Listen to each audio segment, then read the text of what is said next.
Hey friend, how you doing? This is Tim Shurr, president of Shurr Success Seminars, and today I want to share with you a mesmerizing sales secret. 3 secrets, in fact, for how to close more sales over the phone. Secret number 1, you want to make sure that if there's any way possible, you get those people that you are reaching out to call you. Now, the fastest way to get someone to call you is through referrals. I know that a lot of times people are making cold calls, yet those warm, fuzzy calls are the way to get results faster because you are using the influence and the prestige and the connections and the trust of others to get in the door with other people. And when you do that, it causes people to feel like they can trust you because they are getting a referral. So even if I am calling somebody new, I will find a way to connect with them so that I can at least say, hey, this is Tim from Shurr Success. I was talking to a friend, Joe. I think you know Joe so-and-so, and he said that I should reach out. And now all of a sudden I am using somebody that they know as a leverage point. And if I leave that message and I've left somebody's name, they will often feel obligated because of their relationship with that person to call you back. When someone calls you back, now all of a sudden when you answer the phone, you are not trying to sell them something. You have become the advisor because they are calling you. When you call up them and you're like, hey, I'm Tim from Shurr Success, they're like, okay, right, is this guy going to give me value or is he going to waste my time? But if he's actually calling me back, then all of a sudden the tables have turned. It's a little reverse psychology. And now what happens is I've become the advisor and he's calling me. Hey, this is Tim. How can I help you? Right? And so getting people to be able to call you back is going to be in part because of the relationships that you have built. And also if you are leaving them a message and the message creates curiosity, the message gives them a reason to call you back, right? So if you call them and say, hey, I sent you that proposal, just wondering if you got it, you're probably going to hear crickets, right? A lot of times we'll write proposals and send them out and then wonder if anybody even ever looked at them.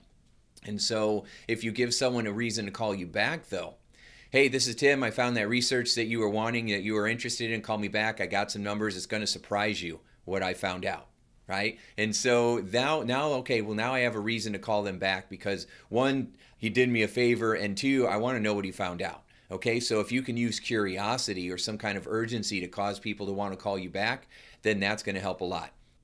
Secret number 2 is to create doubt, or what I call install doubt in people if they are not going the direction you want them to. Okay, so when I worked at Radio Shack a long time ago, I would sell batteries, and the more expensive the batteries were, if I sold brand names, they cost more. People would come in to buy the cheap batteries, and I'd say, you really want to put a cheap battery in your fire detector, right? Your fire alarm? Because what if it doesn't work? These things die real fast. And don't you want to make sure that your family's safe and protected for, a couple extra bucks?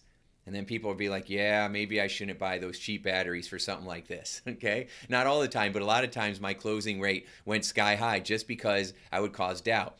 Before I worked at Radio Shack, this is like 30 years ago, I used to sell vacuum cleaners, right? So, of course, they were home cleaning systems at the time.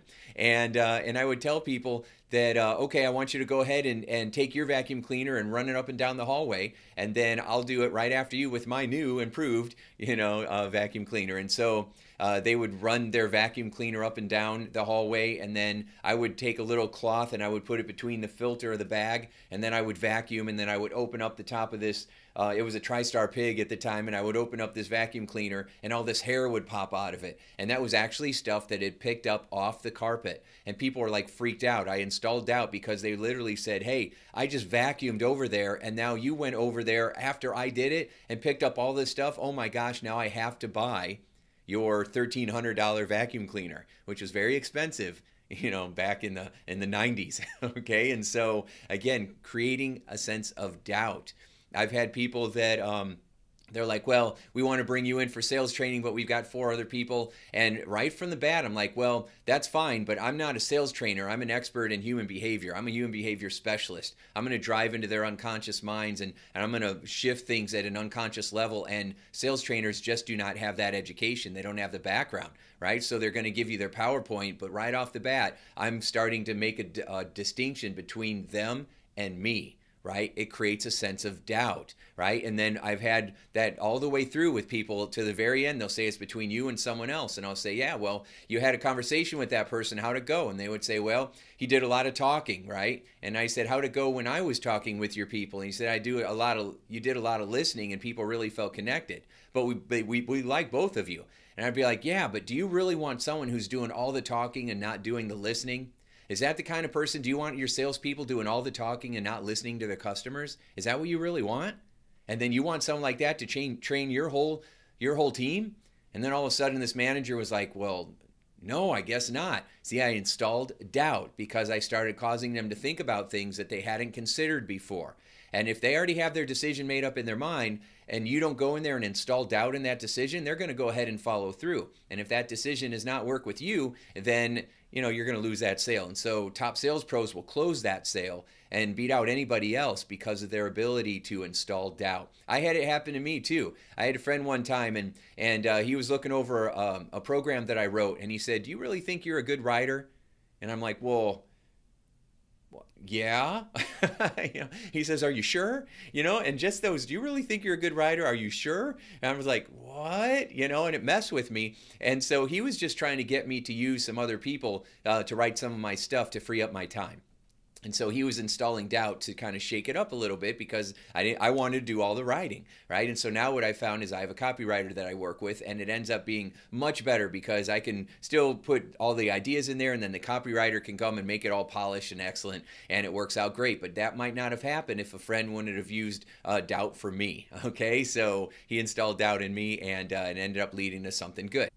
Now, the third secret to closing more sales is you got to lean in for your customer. What that means is you got to take a stand for them. This might be the only opportunity that you get to actually talk with your customer, and you got to really make sure that you are taking a stand and leaning in and going after that sale. So many people are afraid to ask for the close. They're afraid to say that their product is better, their service is better, their pricing strategy is better, or their guarantees are better, or whatever it might be. You got to believe in what you're selling, and if you are, then you're going to lean in. Now, when you lean in for them, though. You lean in offering even more value. In your mind, you have to believe that if they go somewhere else, they're going to get a poor deal. It's not going to go as well. They're not going to get the outcome that they want. They're not going to get the result that they want.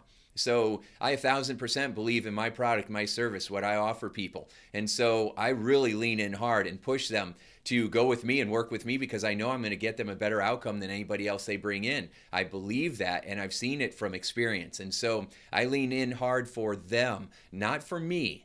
I'm not leaning in just to close the sale. I'm leaning in to close this sale because I know it's going to be better for my customer.